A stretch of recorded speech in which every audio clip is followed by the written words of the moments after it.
L'ego doit être mis de côté. Et quand je parle de l'ego, je ne parle pas de l'ego de Freud ou de l'ego de Jung. Je ne parle pas de l'ego des psychologues.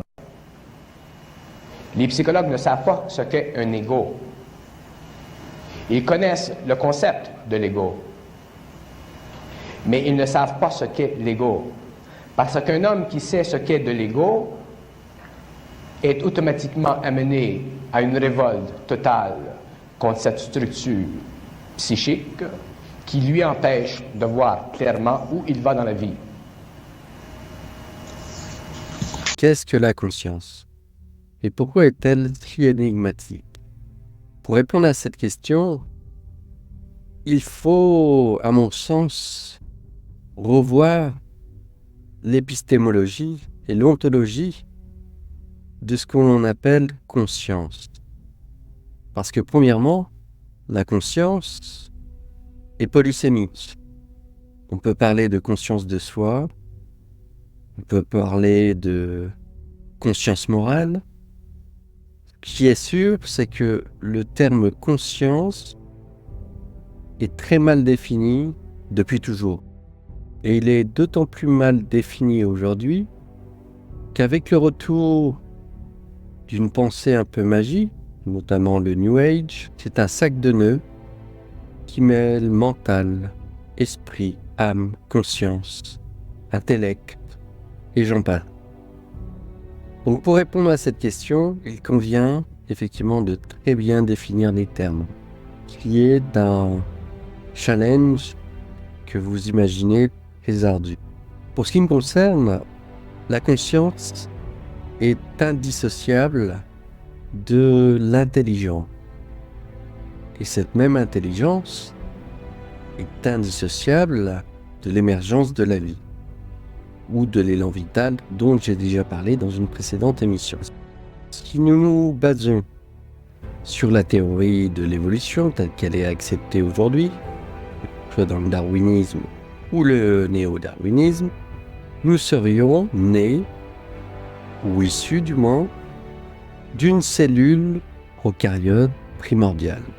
On peut dès lors se demander si la conscience, que je définirai plus précisément après, était déjà présente dans cette cellule, dans cette singularité qui a émergé de la matière inerte. Car si la conscience, même à l'état de prototype, était présente dans cette cellule primordiale, alors rien ne nous empêche d'envisager l'hypothèse panpsychiste, qui postule que toute particule, aussi petite soit-elle, bénéficie ou manifeste un état de conscience même minimal.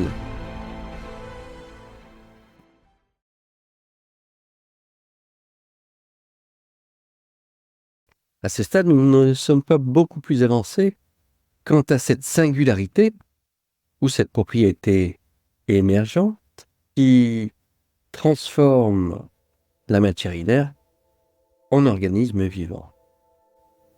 Et nous ne sommes pas beaucoup plus avancés car, comme l'indique Bergson, notre intelligence découpe, segmente et fige comme un film des séquences qui impliquent discontinuité dans notre façon d'envisager la vie et la conscience.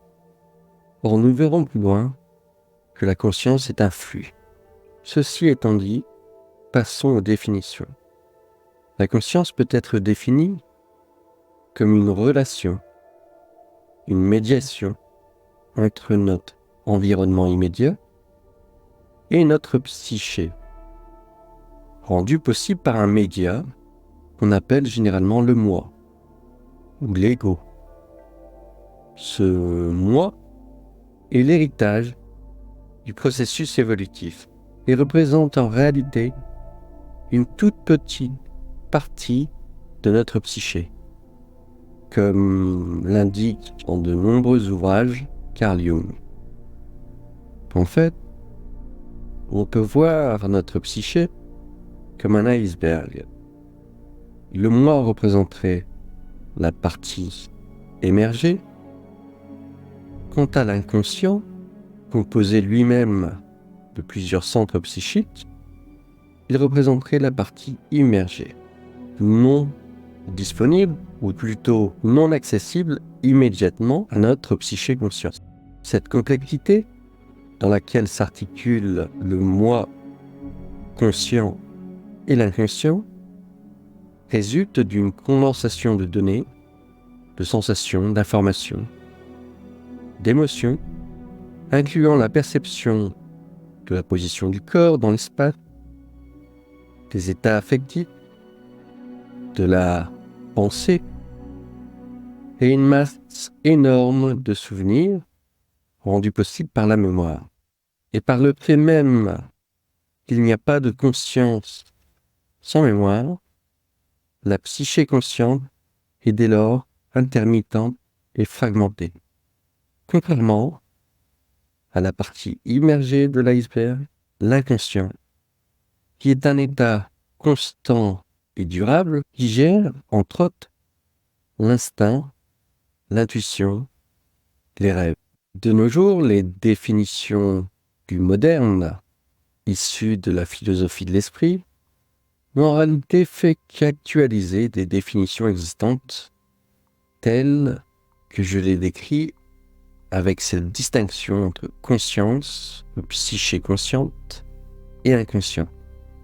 Par exemple, lorsque David Chalmers parle de conscience phénoménale et de conscience d'accès, il ne fait que réactualiser cette vieille dichotomie entre âme et esprit, entre conscient et inconscient, puisque la conscience d'accès est vue comme un processus de traitement de l'information qui serait automatique et sur lequel notre moi n'aurait pas prise.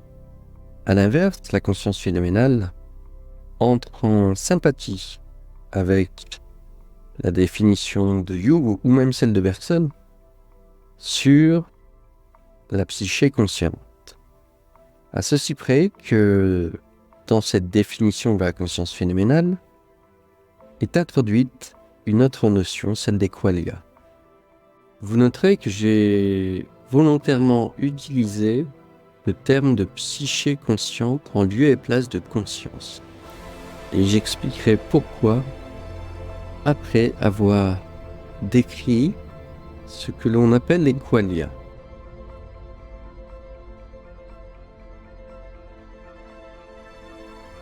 Disons que les qualia sont les qualités essentielles ressenties de certains de nos états mentaux, des expériences subjectives et conscientes. Par exemple, une sensation visuelle de rouge ou une odeur de rose, voire même une douleur dans la jambe, sont effectivement des expériences conscientes, tributaires d'un qualia. On pourrait dire de cette manière que les qualia sont des états qualitatifs. Les qualia sont à cet égard vus comme des propriétés très spécifiques et pour le moins mystérieuses qui interfacent notre esprit, notre psyché avec le monde qui nous entoure. C'est cette fameuse médiation dont je parlais plus haut. Et pour beaucoup de scientifiques ou de philosophes, anthropologues, c'est le seul aspect de l'esprit qui résiste, voire résistera définitivement, à une explication scientifique purement matérialiste ou physicaliste. Pour bien comprendre ce concept, Frank Jackson, un philosophe, a proposé une expérience de pensée très perspicace. Il nous demande d'imaginer une scientifique nommée Marie, très brillante, qui a passé sa vie dans une chambre en noir et blanc et qui n'a jamais vu de couleur. À l'intérieur de cette chambre, Marie a étudié les neurosciences, la vision et tout ce qui est en rapport avec ce domaine d'activité. Elle sait donc, au moindre détail près, tout ce qui se passe d'un point de vue physique dans le cerveau. Maintenant, imaginons que cette Marie soit enfin libérée de sa chambre en noir et blanc et qu'on lui montre son tout premier objet rouge, par exemple une tomate. Apprend-elle, oui ou non, quelque chose de nouveau? Pour Jackson, comme pour moi, la réponse est évidente. Elle apprend quelque chose qu'elle ne connaissait pas. Ou plutôt, elle apprend quelque chose qu'elle n'a jamais expérimenté. C'est-à-dire ce que cela fait de voir du rouge. Concrètement, cela signifie que sa connaissance académique comprenait toute l'information mesurable sur la vision des couleurs n'était pas complète, puisqu'elle n'intégrait pas cette médiation subjective requise pour interpréter et comprendre le monde qui nous entoure.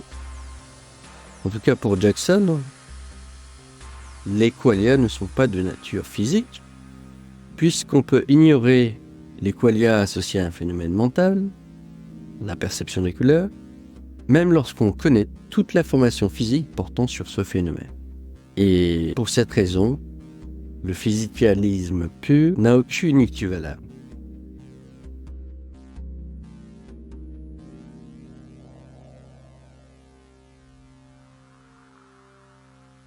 Rien de tout ça n'est réel.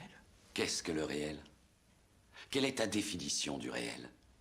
Si tu veux parler de ce que tu peux toucher, de ce que tu peux goûter, de ce que tu peux voir et sentir, alors le réel n'est seulement qu'un signal électrique interprété par ton cerveau. Je crois que l'écueil dans lequel sont tombés les partisans des qualia, comme les physicalistes, c'est de considérer ces impressions subjectives comme intérieures à notre esprit. Or, de mon point de vue, les qualia sont plutôt le résultat de l'interprétation des signaux électriques provenant du monde physique, par notre esprit ou notre cerveau, selon le camp auquel vous appartenez. Il produit alors, à la manière de l'effondrement de la fonction none, en mécanique quantique, la fixation d'une réalité tangible et matérielle, à partir de l'énergie, de ce flux d'énergie qui nous entoure. De cet angle, on peut très bien imaginer que chaque esprit conscient a sa manière singulière d'interpréter ces signaux électriques, énergétiques, produisant alors autant de mondes différents qu'il y a d'esprits conscients. Un peu à la manière d'un daltonien, il est pourtant persuadé de percevoir le monde de la même manière que son prochain. Nous verrons d'ailleurs plus loin que certains chercheurs envisagent désormais des propriétés quantiques au processus cognitif. Toujours est-il que l'imbrication entre la conscience et la mécanique quantique est probablement la clé qui nous permettra d'établir une théorie du tout. Déjà en son temps, John Wheeler, dont j'ai parlé dans l'émission Conscience et rétrocausalité, a exploré l'idée que la conscience joue un rôle crucial dans la mécanique quantique. Contrairement au consensus actuel qu'on appelle l'interprétation de Copenhague, qui postule qu'en fait, c'est simplement la mesure qui fait effondrer la fonction droit. Nous aurons l'occasion d'y revenir. Revenons à John Wheeler. Donc cette idée que la conscience est primordiale au même titre que la mécanique quantique est surtout mise en avant dans son concept de l'univers participatif. Voici quelques-unes de ses idées clés. Wheeler a proposé que les observateurs participent activement à la création de la réalité en interagissant et en effectuant des mesures. Autrement dit, en interagissant et en percevant, grâce à leur conscience, l'univers les entoure. Selon cette idée, sans observation consciente, les phénomènes quantiques n'ont pas de réalité définie. À l'image du chat de Schrödinger, sans perception consciente, notre univers est en état de superposition. Il est et il n'est pas en même temps. Il est contingent, c'est un potentiel de possibilités délimité par les lois fondamentales qui le régissent. Par conséquent, ce que l'on appelle réalité se fixe en matière corpusculaire plus ou moins solide ou subtile, comme dans l'effondrement de la fonction d'onde, lorsqu'une unité consciente, comme un humain, interfère avec le champ de conscience du système avec lequel il est en interaction. Dit autrement, la matière n'existe que parce que la conscience, qui est de l'énergie intelligente, existe. Forcément, on pense intuitivement au fameux E égale mc2. John Wheeler a lui-même suggéré que l'univers ne devient réel qu'au moment où il est observé. Avant l'observation, les propriétés des particules sont indéterminées et donc seulement décrites en termes de potentialité, de probabilité. Le monde est fou et la façon dont il est organisé est vraiment délirante. Mais il faut être assez fou pour voir quelle est cette voie si on veut vraiment comprendre ce monde physique. Ce n'est pas juste une question de belles formules simples. Il y a des idées là-bas qui attendent d'être découvertes. Ce que je viens de décrire n'est pas sans rappeler une forme de monisme transcendant, qui repose sur l'idée que la conscience n'est pas un épiphénomène émergent de la matière, mais une caractéristique intrinsèque de la réalité elle-même. Chaque fragment, chaque aspect de la réalité, des particules subatomiques aux structures, voire mégastructures cosmologiques, participe à un champ unifié de conscience et d'information.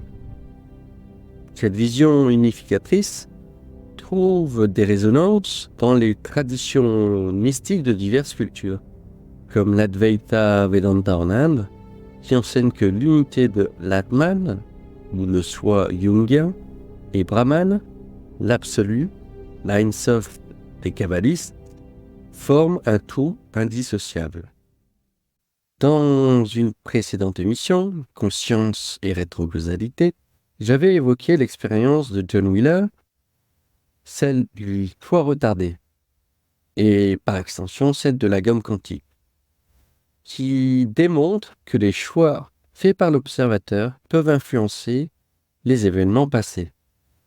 Brièvement, pour ceux qui ont manqué le train, je vais quand même détailler un peu plus cette expérience qui s'inspire directement de l'expérience des formes de Jung, qui démontre la dualité onde-particule de la lumière des photons. Dans l'expérience de la double fente, une particule, photon ou électron passe par deux fentes avant de frapper un écran. Lorsque les particules ne sont pas observées ou mesurées, elles créent un motif d'interférence sur l'écran, indiquant qu'elles se comportent comme des ondes. Mais lorsque l'observation via la mesure est effectuée, elles se comportent comme des particules, des corpuscules, passant par l'une ou l'autre fente, mais pas les deux. Et donc, dans cette expérience de choix retardé, Wheeler a proposé une version modifiée de la double fente, où la décision d'observer les particules est retardée jusqu'après que les particules ont passé les fentes. L'aspect le plus étrange de cette expérience est que le choix de l'observateur via la mesure, fait après que la particule a passé les fentes, semble influencer le comportement de la particule, comme si cette décision était rétroactive. Enfin, pour terminer avec Wheeler, il a formulé l'idée que l'information est fondamentale dans la structure de l'univers. Donc sa proposition propose que la réalité physique est en réalité construite à partir d'informations. Bien entendu, l'information en tant que telle n'a aucune valeur. Il faut bien un centre de traitement, un processeur ou un cerveau pour interpréter cette information. En tout cas, selon cette perspective, la conscience qui traite l'information est intrinsèquement lié à la structure même de l'univers. Cette interprétation, ce concept, vient en résonance avec celui de principe entropie, que j'ai également développé précédemment, qui suggère finalement que l'univers doit être compatible avec la conscience humaine qui l'observe.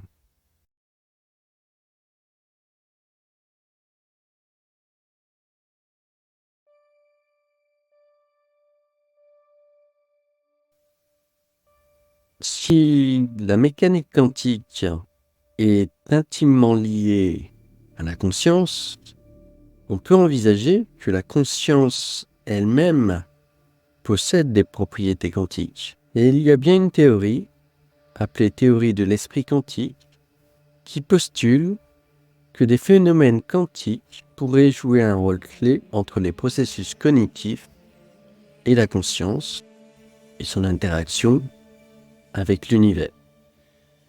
Cette hypothèse est à la frontière de la physique, de la neuroscience, de la philosophie et de la métaphysique. Elle tente d'expliquer certains aspects de la conscience et des capacités mentales humaines qui échappent aux explications logiques traditionnelles. Cette théorie, que nous verrons un peu plus en détail, pourrait d'ailleurs être rapprochée de l'ordre implicite de David Bohm, qui affirme que la mécanique quantique et la théorie de la relativité sont contradictoires, et que cette contradiction implique qu'il existe un niveau encore plus fondamental dans l'univers physique qui serait une sorte d'unité indivisible. Un ordre implicite à partir duquel apparaît l'ordre explicite de l'univers tel que nous pouvons l'appréhender. L'ordre implicite de David Bohm s'applique à la fois à la matière et à la conscience. Et il propose que cet ordre implicite pourrait expliquer la relation entre matière et conscience. L'esprit et la matière sont donc vus comme des projections dans notre ordre, autrement dit dans notre réalité explicite, à partir de cette réalité sous-jacente. Mais revenons sur la théorie de l'esprit quantique, principalement défendue par Roger Penrose et Stuart Hameroff, et dont le modèle postule que les principaux processus de la conscience résultent de phénomènes quantiques, et plus précisément dans les microtubules des neurones. Donc les microtubules sont des structures protéiques qui jouent un rôle clé dans la structure et la fonction des cellules. Ces deux auteurs, ces deux scientifiques, suggèrent que les microtubules peuvent maintenir des états de superposition quantique et que l'effondrement de ces états, en corrélation avec l'effondrement de la fonction d'onde, correspond à des événements conscients. Pour justifier cette théorie, Penrose dit que dans la psyché, dans l'esprit humain, il y a des choses, des facultés, qui ne sont pas démontrables par des actions mathématiques.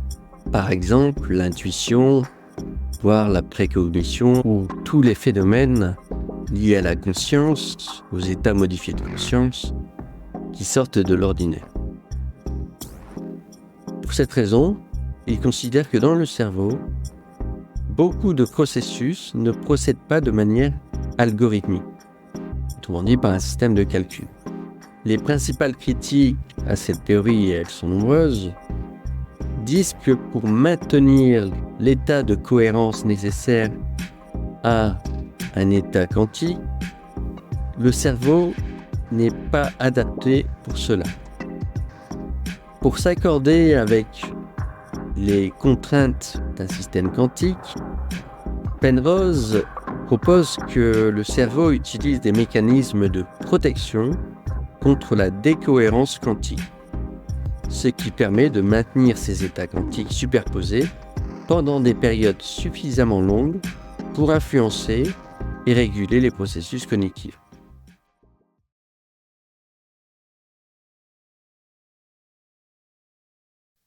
Attaquons maintenant le nœud du problème métaphysique que représente la conscience inscrite dans son environnement qui est l'univers. Si la conscience peut émerger de la matière inerte, cela suggère qu'elle pourrait être une propriété latente de l'univers lui-même, attendant les conditions propices pour se manifester pleinement, et dont l'aboutissement observable, du moins à ce stade, serait l'humanité. Sous-entendant une fois de plus un dessein intelligent, quoique différent de son acceptation traditionnelle, car il impliquerait des causes provenant du passé, mais aussi du futur, évitant donc la plupart des paradoxes comme la régression à l'infini, implicite dans le modèle standard du Big Bang ou de la cause première sous un angle plus métaphysique. Je vous renvoie vers les 2 émissions précédentes traitant de la conscience pour en savoir plus. D'ailleurs, Bergson en avait déjà eu l'intuition géniale en son temps, alors que la physique quantique n'en était qu'à ses balbutiements.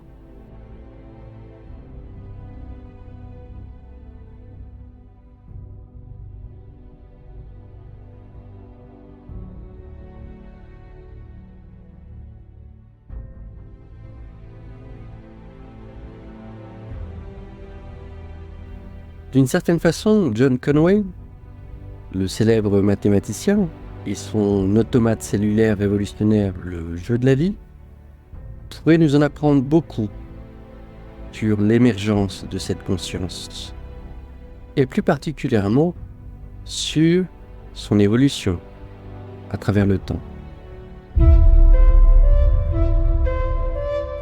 The life we lead, with all its apparent chaos, is actually a life on tram lines.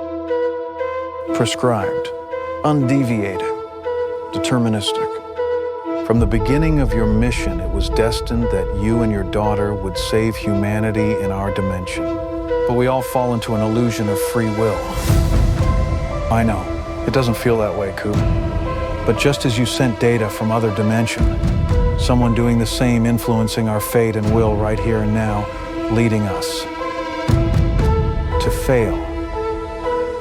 So I have to enter this dimension once again to find whatever is there.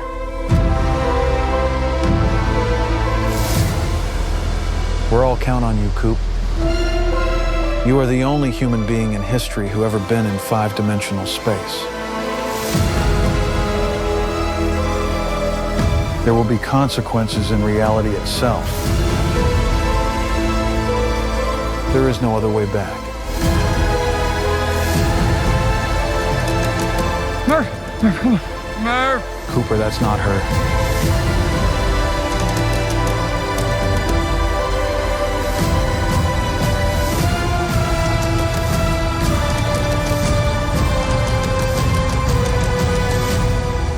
We'll find a way, Professor. We always have.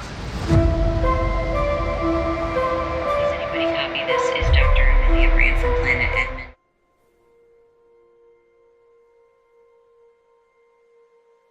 Jusqu'ici, nous avons exploré la conscience et son lien avec le microcosme comme le macrocosme, sous différents angles, philosophiques, physiques, biologiques, neurologiques. Nous avons tenté de délimiter les contours de son origine, qui, comme vous avez pu le comprendre, n'est pas une origine au sens traditionnel du terme. À cet égard, le jeu de la vie de Conway peut nous donner quelques pistes de réflexion que nous recouperons avec la théorie en vogue de l'information intégrée. Détaillons le principe de l'automate cellulaire de John Conway, à savoir le jeu de la vie, en analogie avec notre univers connu. Imaginez donc l'univers comme une gigantesque grille où chaque particule élémentaire est une cellule. Ces cellules interagissent selon des règles simples, dictées, en l'occurrence pour notre univers, par les lois de la physique. Des modifs simples apparaissent et peuvent évoluer en structures complexes, auto-organisées, voire capables de se répliquer, selon une certaine périodicité. Cette analogie audacieuse nous invite à considérer l'univers comme un système computationnel géant, où la complexité émerge spontanément de l'interaction de ces éléments constitutifs. Mais il y a un twist, la rétrocausalité quantique, que j'ai plusieurs fois évoquée, suggérant, je le rappelle, que le futur pourrait donc influencer le passé, et vice-versa. Ainsi, dans notre jeu de la vie cosmique, cela signifierait que l'état futur de l'univers pourrait influer son état passé, créant une boucle de rétroaction temporelle avec pour médiation la conscience, développement ultime de l'intelligence primitive présente dans chaque particule. Imaginez alors que la conscience, que l'on pense à ce stade personnel ou individuel, autrement dit cette capacité métacognitive consiste à percevoir, interagir avec le monde, tout en induisant une dialectique interne participant à l'élévation du niveau de conscience collective, pourrait être le fruit de cette boucle rétrocausale, un peu à la manière d'une structure toroïdale dans laquelle nos consciences futures atteindraient une forme de singularité, participant à influencer le passé qui, de facto, justifierait l'émergence de structures complexes, nécessaires à ce que cette singularité se produise. Je sais, vous avez sûrement le nez qui saigne, mais c'est normal. Notre cognition n'ayant pas encore atteint le niveau requis pour imaginer ce qui lui est inconnu, un peu à la manière du concept de l'infini. J'ai bien conscience que cette hypothèse est audacieuse et disruptive. Mais est-elle démontrable? Vous allez me dire. La physique quantique, avec ses expériences sur l'intrication, la superposition, les expériences plus récentes de gomme quantique et de choix retardés, nous offre des indices qui pointent vers la possibilité de la rétrocausalité à un niveau quantique. Mais qu'en est-il du macrocosme? Eh bien, je vous en dirai plus, j'espère prochainement, en fonction de l'avancée de mes travaux et tests expérimentaux au niveau macroscopique. En tout cas, si ce modèle de la réalité s'avère correct, il bouleversera notre compréhension de l'univers et de notre place en son sein. Je vous laisse donc méditer sur cette hypothèse audacieuse dont la corollaire est la suivante. Et si l'univers était lui-même conscient? Et donc, si notre conscience n'était qu'une infime partie d'une intelligence cosmique plus vaste, que vous l'appeliez Dieu ou nature? En tout cas, selon la théorie de l'information intégrée, c'est une possibilité. En fait, ce qu'il y a d'intéressant dans cette théorie, c'est qu'elle ne suppose pas que toute entité consciente est nécessairement un organisme vivant. Tout système capable d'intégrer des informations, qu'il soit fait de carbone ou composé de puces en silicone, en silicium, devrait produire des états de conscience. Si nous prenons la théorie de l'information intégrée au sérieux, il faut admettre qu'un système comme Internet peut posséder des états de conscience semblables à ceux d'un système nerveux biologique. Dès lors, nous serions probablement, sans le savoir, un élément plus vaste d'un système lui-même plus conscient. Tout comme un neurone n'a pas connaissance de sa contribution dans la formation d'un état mental. Comme le dit Bergson, je le paraphrase, chaque organisme, de la plus petite cellule du corps humain à l'individu en tant que tel, agit dans son propre intérêt, tout en concourant nécessairement au plus grand bien de l'organisme auquel il participe sans le savoir, du moins consciemment. Le jour où nous en serons conscients, alors il est probable que nous aurons atteint une forme d'omniscience. Comment? Pourquoi? C'est à vous d'y réfléchir. Mais sachez-le, cela se produira. peut-être même de votre vivant. Qui vivra verra, comme on dit. À très vite.